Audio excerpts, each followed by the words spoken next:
e nós vamos fazer contato com o professor da Faculdade de Economia da Universidade Federal da Bahia, o Wallace Moreira. Bom dia, Wallace. Bom dia, Glauco, tudo bom? Tudo certo, apesar aí das nossas múltiplas crises, né, que temos no Brasil.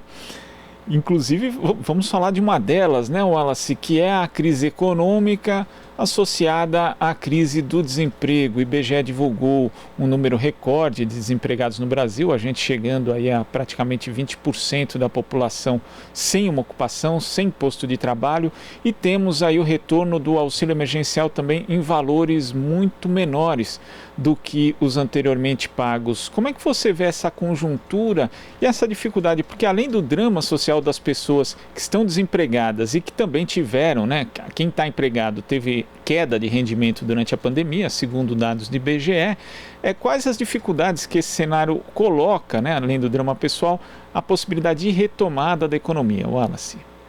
Glauco, eu queria lembrar que eu fiz entrevista contigo em setembro de 2020, né, tratando dos resultados do segundo trimestre do PIB.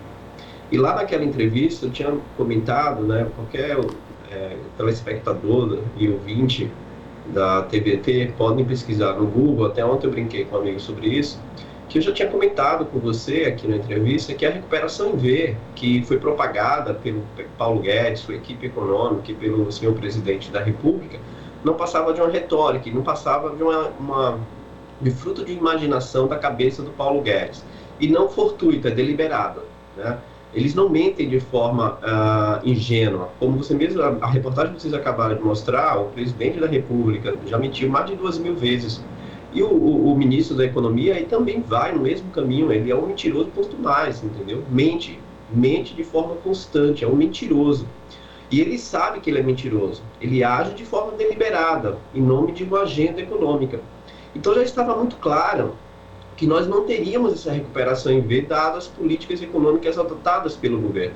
O governo insiste, né, eu chamo sempre a dupla Bolsonaro e Paulo Guedes, ele sempre insiste, essa dupla, no discurso da reforma, no discurso do ajuste, na manutenção do teto, e o mercado, que também apoia essa agenda, como também a grande imprensa apoia essa agenda. Basta você ver a carta dos economistas e dos banqueiros, que em nenhum momento naquela carta, né, reconheceram o desastre que as reformas, né, ocasionaram, assim como o teto dos gastos ocasionaram na atividade econômica. Tanto é que eu, particularmente, não assinei a carta, me recuso a assinar uma carta desse caráter, né, onde se reconhece o desastre econômico, se reconhece o desastre no mercado de trabalho, mas não se faz autocrítica, que é necessário revogar a reforma trabalhista, que é necessário revogar o teto de gastos. E os indicadores do mercado de trabalho que saíram esta semana, do trimestre de novembro a janeiro, mostram o desastre que nós estamos vivendo no mercado de trabalho. É importante olhar lá no indicador que a taxa de desocupação desde 2015 ela é crescente trimestralmente. Esses indicadores que mostraram, para as pessoas terem uma ideia, a taxa de desemprego no trimestre, que se compara de novembro a janeiro, era de 6,8%. Nós estamos com a taxa de desocupação. O que é a taxa de desocupação? São pessoas que estão procurando emprego, mas que não encontram. Ela está em 14,2%, e comparado com o trimestre anterior, de 2020, era de 11,2%, ou seja, nós tivemos um crescimento da taxa de desocupação, de desemprego, de 3 pontos percentuais. E o mais agravante é o que você colocou, porque uma taxa de desocupação é um aumento do desemprego em que o governo e a equipe econômica ignoraram a gravidade da crise e não aceleraram o processo de aprovação da renovação do auxílio emergencial. Nós ficamos janeiro, fevereiro e março, 3 meses, Val, sem alimentos, sem um mínimo de renda para as pessoas desempregadas, em um país que passa por uma crise, uma das maiores crises da sua história. E uma crise associada, veja, não é apenas uma crise econômica, é uma crise sanitária, onde as pessoas, né, obrigatoriamente, elas têm que ficar em casa para se proteger, para poder salvar sua vida. Então, obrigatoriamente, também é função do Estado, né, dar suporte a essas pessoas. Vejam, o mercado e os banqueiros esperaram mais de 300 mil mortes para manifestar uma carta preocupada apenas com a vacinação e a vida das pessoas. E a fome? E o desemprego? E veja que eu estou falando de 14,2%, Glauco, da taxa de desocupação. Se eu incorporar a taxa de desocupação com a taxa de desalento, que é de 6,6%, tá? Nós temos uma taxa de desemprego, somando desocupação, o que é o desalento? São pessoas que não têm mais esperança. A crise é tão grave que elas não procuram mais emprego. Então, a taxa de desalento é 6%. Se eu somar a taxa de desocupação com desalento, eu tenho quase 20% de desemprego. É uma realidade muito grave, é uma situação muito grave da economia brasileira. E outro indicador que é importante. A taxa de ocupação é a das mais baixas da história. Nós estamos com a taxa de ocupação de 48,7%, ou seja, menos de 50% da população economicamente ativa consegue emprego. E isso está associado a uma queda da renda. O rendimento real dos trabalhadores está caindo. Então, o presidente e o seu ministro, a todo instante, estão mentindo para a população, dizendo que a economia está se recuperando. O Paulo Guedes, a todo instante, pega, e já essa semana já saiu, né, que o CAGED, eles mudaram a série histórica e, portanto, não pode ficar fazendo comparação, porque aquilo ali não é real, não dá para você fazer comparação com o mês anterior com quebra histórica, da série histórica, né, da metodologia. Então, aquilo ali não é real. E aí o seu ministro da Economia, juntamente com sua equipe, se agarram às mentiras para ficar mentindo para a sociedade, enquanto a gente vive uma das situações mais graves, com quebra de recorde de mortes por Covid. O negacionismo, né, continua do ponto de vista sanitário e o negacionismo do ponto de vista econômico também, Glauco.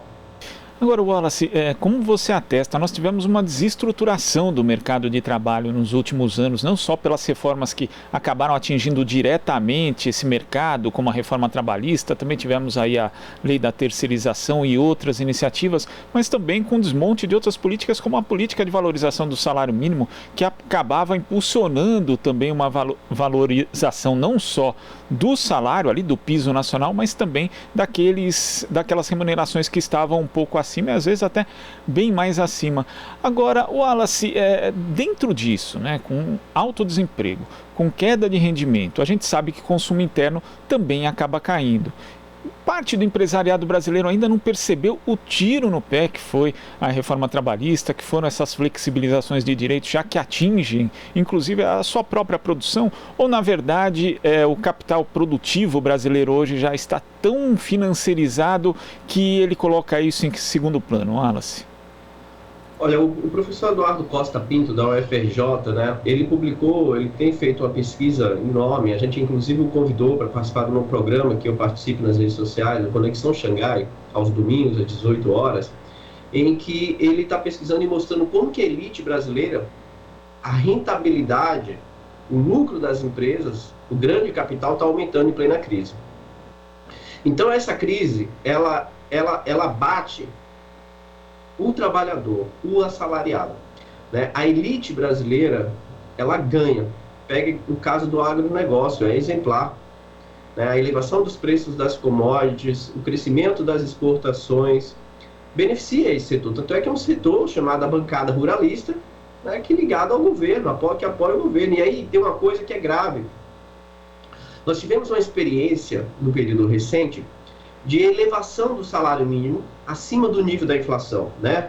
No que nós chamamos na economia do aumento do poder real de compra da classe trabalhadora, ou seja, a inflação aumentava 4%, o governo dava um aumento do salário 6%, como também acompanhado com o crescimento do PIB. Eram duas variáveis importantes para adotar a política de reajuste salarial da classe trabalhadora. Qual foi o resultado disso? Um crescimento econômico mais robusto, óbvio que nós queríamos mais, pretenderíamos ter um crescimento maior, mas o crescimento, nesse período, foi acompanhado com os direitos trabalhistas em pleno vigor. Nós não tínhamos tido reforma trabalhista, os direitos trabalhistas estavam em vigor, e taxa de desemprego no seu menor percentual da história, chegou a 4,8%. E por que isso é estratégico? É para a gente ter um crescimento inclusivo, onde todos aqueles que vivem no país, toda a classe trabalhadora, possa se beneficiar do crescimento econômico, da construção da riqueza. Depois do golpe de 2015, que tirou a presidente legitimamente eleita, você ter uma ideia, nós começamos a ter, Glauco, uma queda de crescimento brutal. 2015, 2016 somam quase 7%, e agora, 2020, menos 4%, ou seja, em 3 anos nós temos 10%, mais de 10% de queda do PIB. Se você pegar, então, 2017, 18 e 19, bora botar aí somando no máximo 4% de crescimento. Nós temos 6% negativo de crescimento durante esse período, né? Criando capacidade ociosa, gerando menos emprego, e aí vem um resultado que é alarmante. O PIB per capita, que é, né, o PIB dividido pela quantidade, pela população total, ele está caindo, Glauco, desde 2015. O PIB per capita, é óbvio que ele não é a referência de indicador para a gente analisar a distribuição de renda, mas os indicadores de pobreza também estão aumentando. Por que me preocupa isso? Porque quase 60%, 62% do nosso PIB, considerando que nós chamamos os componentes da demanda do PIB, depende do consumo das famílias. Nós não podemos, não temos capacidade de uma recuperação mais vigorosa em que todos os trabalhadores, ou nós possamos recuperar o crescimento do mercado de trabalho, de geração de empregos, sem recuperar o consumo das famílias. Ou seja, ou nós temos um novo governo, porque com o governo Bolsonaro eu posso garantir, com Paulo Guedes e o Bolsonaro, que nós não teremos isso. Não é à toa que mais de 19 empresas, desde 2018, multinacionais, não estou falando nem pequenas e médias empresas, estou falando multinacionais, fecharam desde 2018. A carta da Ford, quando ela anunciou o fechamento, ela foi muito clara. Nós estamos fechando pela profunda crise do mercado interno e pela falta de perspectiva de recuperação até 2022. Quem falou isso foi o presidente da Ford quando decidiu fechar a empresa, em particular aqui em Camaçari, gerando um desemprego e uma queda de renda e um efeito cadeia, Glauco, brutal, né? O fechamento da Ford, ele é um exemplo do que está acontecendo no país, porque quando você fecha uma empresa, você fecha também as empresas cadeias. Então, veja, você está atingindo a principal variável propulsora do crescimento econômico brasileiro, que é o consumo das famílias. 60% depende do consumo das famílias. A taxa de investimento como proporção do PIB caiu de 19%, 20% para 15%. Então, veja, embora com toda essa desgraça, e esse é o termo, lamentavelmente, não é um palavrão, mas é uma realidade, nós estamos vivendo em uma desgraça, ou seja, nós não estamos mais vivendo um estado, ou um estágio de graça, de crescimento, de geração de emprego e renda. É de uma tristeza profunda em que uma pequena elite brasileira está acumulando, se beneficiando. Tanto é que o presidente das Casas Bahia, o senhor Clay, falou que por ele o Bolsonaro ficava mais 4 anos no poder. Essa é a nossa elite. É uma elite negacionista, o que eu sempre falo, existe o negacionismo sanitário por parte do presidente da República e existe o negacionismo econômico por parte da equipe econômica do senhor Paulo Guedes, que tem o suporte e apoio de uma elite brasileira, que nega a gravidade da crise, que acha normal, e aí vem outra questão do auxílio, um auxílio que vai voltar agora, Glauco, mais de R$150, incorporando muito menos pessoas. Mais de 31 milhões de pessoas vão deixar de receber o auxílio, porque agora ele não terá mais a mesma abrangência que tinha anteriormente. Pergunta é, qual foi a mudança que nós tivemos do ano passado para cá para você reduzir valor e reduzir a abrangência do plano? Nenhuma, está piorando, né? Há projeções para uma queda do PIB no primeiro trimestre, o desemprego está aumentando, como a gente está comentando, acabei de citar os dados, e o número de mortes está aumentando. O Brasil hoje é o centro da pandemia na economia mundial. O Brasil hoje é o grande medo do mundo em relação à pandemia, porque ela está descontrolada. E o presidente agora, no dia 31, antes do dia 1º, fez um discurso já antecipando mais mentiras, negando a gravidade da crise sanitária, né? Então, essa é a realidade, é algo desesperador, que desespera, que causa um sentimento de tristeza, de medo, de profundo medo do que vai acontecer nesse país. Agora, Wallace, pelo que você descreve, a gente pode conceber assim, então, o modelo proposto pela equipe econômica de Paulo Guedes. Temos aí o privilégio ao capital financeiro, como fica bastante evidente aí por diversas iniciativas, também ao agronegócio exportador, que não depende do mercado interno, e temos uma redução aqui do mercado consumidor, com algumas empresas, principalmente aquelas ligadas a serviços, prestando serviço, na verdade, para uma parte privilegiada da população ou uma parte que ainda consegue consumir. E dentro desse modelo temos aí uma parcela da população que vai ser permanentemente excluída, inclusive do próprio direito ao consumo. É esse o desenho do modelo excludente de Paulo Guedes, Wallace? Sim, porque, veja, na cabeça do Paulo Guedes, da sua equipe econômica, tem um princípio que prepondera que se chama meritocracia. Eles acreditam piamente,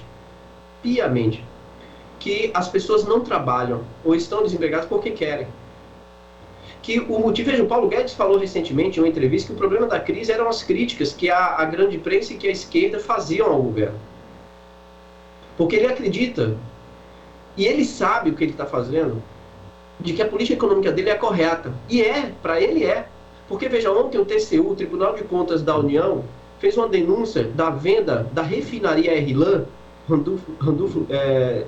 Rodolfo Alves, aqui em Camaçari, em que ela valia quase 3 bilhões de dólares e a articulação Guedes e Petrobras, o Castelo Branco, que estava na presidência da Petrobras, vendeu a empresa por 1 bilhão e 500, ou seja, bem abaixo do valor do mercado da empresa. Então, eles estão usando o Estado para fazer uma promoção de país para beneficiar os seus aliados do mercado financeiro. Ontem o BNDES anunciou que vai financiar o investimento de todas aquelas empresas que quiserem comprar as empresas privatizadas no setor de saneamento. O BNDES vai financiar até 65%. Ou seja, eu vou vender uma estatal, dar para o setor privado, e quem vai financiar o investimento em infraestrutura de saneamento básico é o Estado. E a Europa, neste momento, está passando por um processo de reestatização desses serviços, porque após as privatizações ficaram muito claras que tanto o preço como a qualidade do serviço é ruim. Vejam os setores que foram privatizados no Brasil e vamos avaliar o setor a qualidade do serviço e os preços que nós pagamos. Então, para ele está muito bom. Para os aliados dele está muito bom esse cenário, porque continua se vendendo, foram vendidas, que as pessoas às vezes acham e caem no discurso, o Paulo Guedes não vai conseguir fazer isso, ele já privatizou 15 empresas, já foram vendidas, as pessoas têm que ter clareza, foram vendidas 15 empresas estatais pelo senhor Paulo Guedes, uma delas com 50% quase abaixo do preço de mercado. Na mesma semana saiu uma denúncia de operações suspeitas na Petrobras, de venda de ações e compra de ações por membros que tinham informações privilegiadas dentro da Petrobras. Estão fazendo nas estatais e no governo um verdadeiro balcão de negócios para interesses privados. Enquanto isso, a população, você está presenciando um desmonte total do país e mortes por Covid, aumento do desemprego e aumento da miséria social. Então, é algo singular na nossa história no período recente. E isso é feito de forma deliberada, em um projeto em que o próprio Fundo Monetário Internacional, que sempre apoiou essa agenda, diga-se de passagem, publicou um estudo em novembro reconhecendo o desastre dessa agenda econômica. O desastre. O plano Biden, que vai alcançar quase 3 trilhões de dólares, é um exemplo de que ou o Estado age para gerar, e veja que o plano Biden é para investir em infraestrutura, gerar emprego e fortalecer empresas nacionais. A China vai no mesmo caminho, aqui eu já dei entrevista para vocês sobre a Coreia do Sul, também vai nesse mesmo caminho. O mundo está indo nesse caminho, o Japão também, a Índia também, pegando aqui as principais economias. A Europa, a Inglaterra agora anunciou a criação de um banco público para financiar desenvolvimento. A Alemanha, o Banco de Desenvolvimento Alemão, anunciou o aumento do investimento para alavancar crescimento econômico. O Brasil vai na contramão do mundo de tudo. O Brasil está na contramão do combate à Covid. Em termos relativos, nós somos uma vergonha em relação à vacinação. Porque, veja uma outra mentira, o governo sempre pega números absolutos para falar de vacinação. Não se faz comparação com o número absoluto, isso é desonestidade. Nós fazemos em termos relativos, o número de vacinação pela quantidade da população que nós temos. E nós vamos na contramão também da agenda econômica, na recuperação, no combate ao desemprego e para salvar vidas. Combater a crise sanitária e combater o desemprego com auxílio é uma questão de salvar vidas. Não se contrapõe salvar vidas combatendo a Covid e salvar vidas com recuperação econômica e auxílio emergencial. Isso não se contrapõe.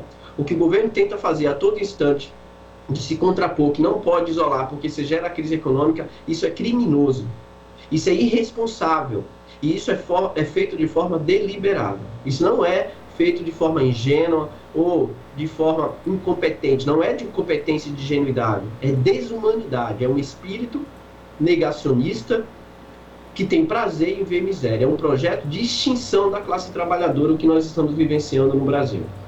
E quando você fala do Brasil indo na contramão, Wallace, a gente lembra também aqui do exemplo de um país que é tido como modelo, inclusive, por integrantes da equipe econômica, que são os Estados Unidos.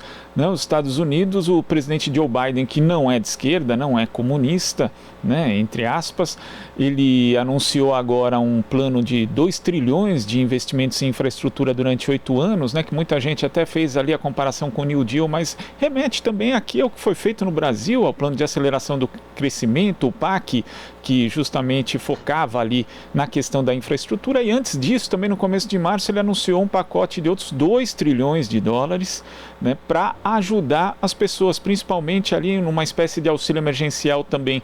Então, os Estados Unidos estão tomando esse tipo de atitude, enquanto aqui no Brasil o sentido é totalmente o contrário. Quer dizer, o negacionismo do governo Bolsonaro também é bastante evidente na parte econômica, Wallace. Mas não é só do governo Bolsonaro, Glau, é da nossa grande imprensa. Ontem eu postei, pra você ver, eu postei um comentário simples nas minhas redes sociais, no meu Twitter, porque no site do jornal o Globo, assim como no da Folha, tinha assim, o plano Biden lança um plano colossal. É um complexo de vira-lata brutal, porque se fosse no Brasil seria um plano de responsabilidade, um plano criminoso, que não respeita o ajuste fiscal, que não respeita e que vai gerar desemprego e crise econômica. As pessoas têm que ter clareza que a nossa grande imprensa e o chamado mercado, eles estão de mãos dadas com o governo Bolsonaro em relação à agenda econômica. Pegue a carta dos banqueiros e dos economistas. Eu tenho muito respeito por alguns economistas que assinaram aquela carta.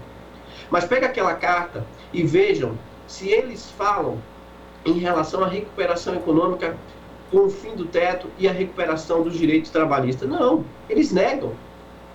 Eles não fazem crítica ao Paulo Guedes, a crítica deles é apenas a questão da vacinação. É óbvio, qualquer pessoa hoje que tem um mínimo de sensibilidade, de empatia, vai defender um plano de vacinação de grande escala, acelerar o plano de vacinação. Qualquer pessoa que tem um mínimo de sentimento de humanidade. Eu quero ver defender a volta dos direitos trabalhistas, revogar o teto de gastos, promover um processo de crescimento econômico, um crescimento da renda da classe trabalhadora. Então, veja, a agenda econômica da grande elite, da grande imprensa é a mesma. Então, quando eles olham para os Estados Unidos e elogiam, para o Brasil, vem com esse discurso, né, de que não pode, que é ajuste. Então, é um complexo de vira-lata em relação a tratar da realidade brasileira muito grande. E esse complexo de vira-lata se reflete em várias dimensões. Em várias dimensões. O próprio presidente Biden, que não é nenhum revolucionário, fez um discurso recentemente elogiando e mostrando que é a classe trabalhadora que constrói, que sustenta um país ou uma nação, não é a elite. Não é a elite. O Joseph Stiglitz mostrou recentemente um artigo que se não fossem os sindicatos nos Estados Unidos, a classe trabalhadora tinha morrido, porque foram os sindicatos que lutaram pela maior proteção dos trabalhadores, né, durante a pandemia. Saiu uma reportagem agora no Estadão, esta semana, ou foi no Estadão, ou foi no Valor, eu acho que foi no Estadão, mostrando que o número de processo trabalhista, por causa do descuido em relação à proteção dos trabalhadores à Covid, só cresceu durante esse período. E agradeçam, em parte, a reforma trabalhista, porque a reforma trabalhista precarizou as condições de proteção ao trabalhador, de fiscalização. Entende? Então, essa elite econômica, essa grande imprensa, esses economistas de mercado, todos eles, Glauco, defendem a vacina, mas defendem também a agenda econômica do Paulo Guedes. Então, são negacionistas do ponto de vista econômico. Eu não me comovo com o discurso de ninguém na defesa do processo de vacinação. Porque, ao mesmo tempo que a pessoa defende isso, ela defende também uma agenda assassina, que é a agenda de reformas econômicas, que é a agenda do Paulo Guedes, que mata pessoas. O desemprego, a fome, eles matam pessoas através da miséria. Então, eu não me comovo com pessoas que assinam baixo-assinado, né, que é para vacinar. Todo mundo faz isso. Eu quero ver assinar um baixo-assinado, eu quero ver defender uma agenda que incorpore os direitos da classe trabalhadora. Vários economistas, Glauco, vários, que assinaram aquilo ali. Escreveram colunas na Folha de São Paulo, no Estadão, criticando a política de valorização do salário mínimo. Vários que estão ali. Beleza? Além de defender, criticar o fim da política de valorização do salário mínimo, apoiaram a reforma trabalhista. É isso. Então, essa é a realidade. Essa grande imprensa brasileira, se não fosse o discurso suicida, negacionista, do ponto de vista sanitário do seu presidente, estaria de mãos dadas e abraçadas com ele, apoiando a agenda econômica do Paulo Guedes. Até porque continuam com essa agenda, inclusive. Wallace, eu queria agradecer demais a sua participação aqui no Jornal Brasil Atual e até a próxima. Opa, obrigado, Glauco. Eu queria aproveitar e desejar aqui uma boa sexta-feira santa, um feliz Páscoa para todo mundo e, acima de tudo, saúde, né? Dado esse cenário, essa conjuntura tão triste, tão deprimente, se a gente puder enfrentar isso com saúde, é o melhor que nós podemos conseguir neste momento. Então, minha solidariedade a todos os desempregados e a todas as famílias que perderam seus entes queridos. Tá certo, Wallace. Até a próxima. Nós conversamos aqui com o professor da Faculdade de Economia da Universidade Federal da Bahia, Wallace Moreira. Você está ouvindo Jornal Brasil Atual. As notícias que os outros não dão.